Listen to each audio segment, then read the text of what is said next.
Okay, so we're going to finish off the next little bit about equilibrium now with looking at how temperature and how pressure affect a reaction that's in equilibrium. So we've got a little example on the screen here, which is a hydrogen and bromine in equilibrium with 2 HBr.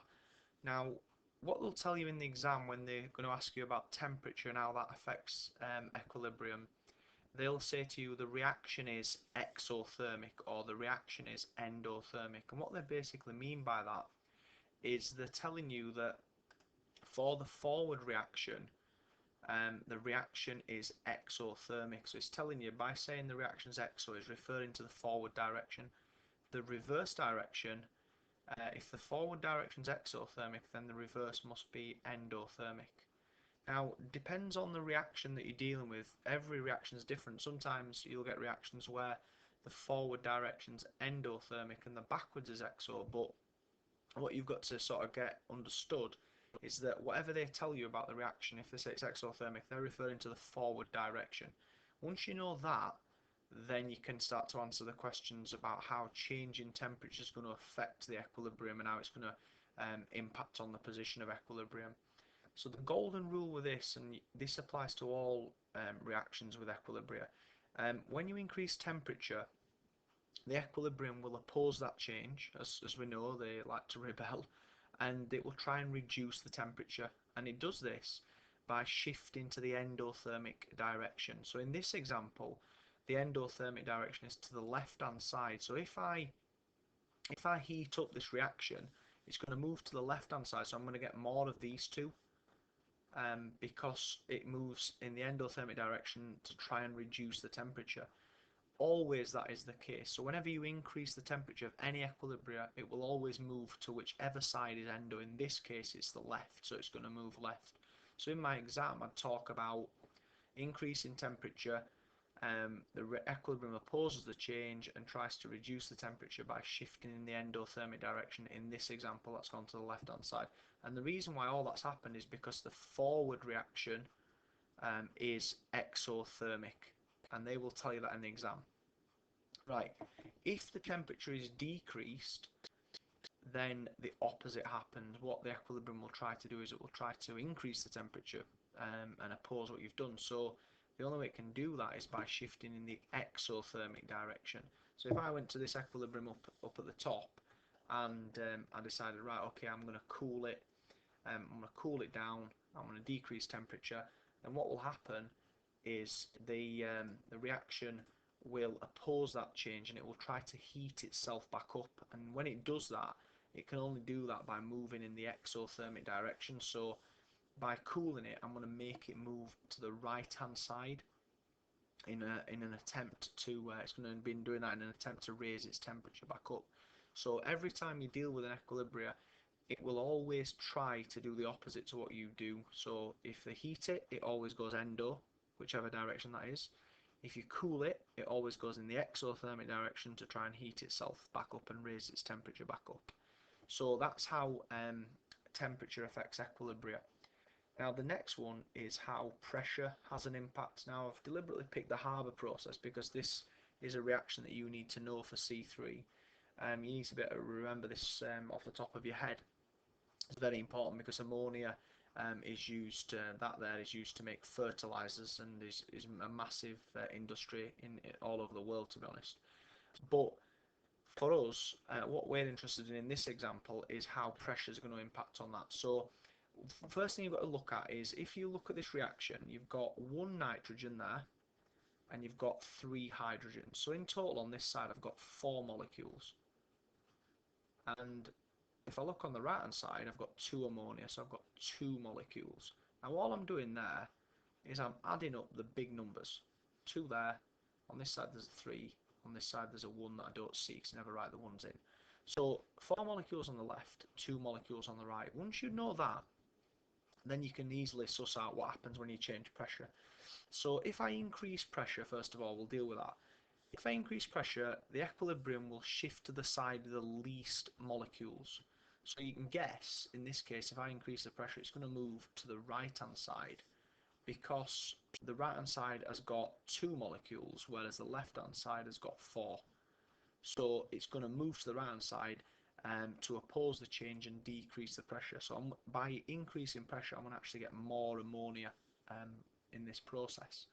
Now, when you decrease pressure, the opposite happens. If you decrease pressure, the equilibrium will move to the side with the most molecules, and it does that to try and increase the pressure back up. So in this case, it's going to move, therefore, to the left-hand side. So by me decreasing pressure, I'm going to actually get more nitrogen and hydrogen. Now, I spoke a little bit earlier about this reaction up here. We're trying to make ammonia. Now, you'll have read about the Haber process in your revision guide, but in this we use a catalyst of iron, an iron catalyst, Fe. Now that's used to save energy, allows you to use a lower temperature because it's obviously a catalyst. What it does, it lowers the activation energy and provides an alternative route for the reaction. So it actually makes the reaction happen faster, and it lowers the energy, the temperature that you need to use. The other thing to notice is with the Haber process, I also use a temperature of 450 degrees and a pressure of 200 atmospheres. Now, 200 atmospheres is quite a high pressure. I could, in theory, use 400 atmospheres and I'd get more ammonia. If I use 400 atmospheres, I get a greater percent. At 200 atmospheres, you get about 27% ammonia.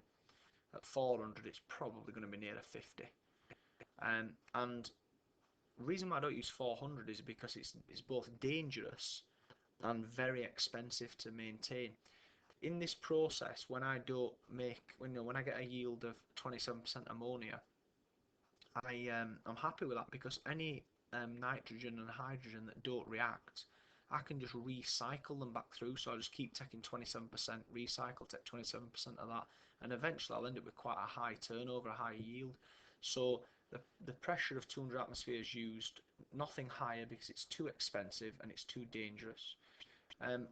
Looking at the temperature as a separate issue, and this links back to the previous page, 450, most people look at it, so that's quite high, but in terms of industry, that is a low temp. Bear in mind a Bunsen burner is around about 700 degrees, so this is nothing really for industry. Now we've got to ask yourself, why are they using a low temperature? And the reason for it is that in this equilibrium, the forward reaction is, surprise, surprise, exothermic. So if the forward reaction is exo, the backward we know therefore must be endo. So if the forward reaction is exothermic and I want the forward reaction to occur, I'm going to cool the equilibrium down. Now in theory, what I should be doing is saying, oh, I know what I'm going to do. I'm going to cool it down to 20 degrees because if I do that, I'm going to get a ridiculously large amount of ammonia. But the problem is at 20 degrees, the reaction is too slow. Whereas if I do it at 450, 450 is kind of a bit of a compromise. And the reason why it's a compromise is because I get an acceptable yield at an acceptable rate. Because if you didn't do it at 450, the reaction would take forever. You'd be talking days and days to get the yield that you want. So that's the Haber process. And what the Haber process does is it applies both of these two pages, the bit we talked about temperature and the bit about pressure, and it links them into a real life process that's useful.